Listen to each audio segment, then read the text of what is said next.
did try and raise the small ball up a little tad, but the ratio's not perfect.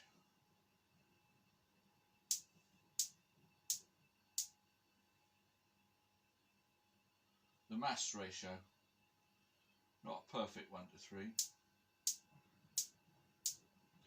Well, there's a lot of things not perfect. Check Gary, of course.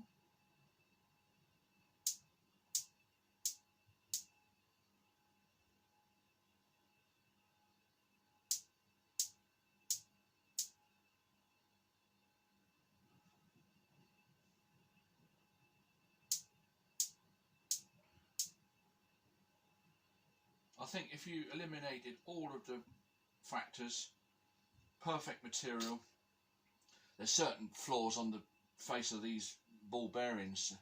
They're nice steel, but they've got super glue and they're a bit rough. All those little things can affect the collision and the material. The strings slightly twist and bounce, as that one did. If you eliminated all those factors, I'm sure it would show the perfect result, or the expected result.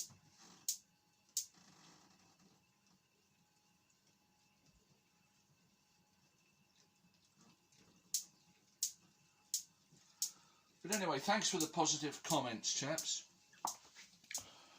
I shall keep looking for free momentum.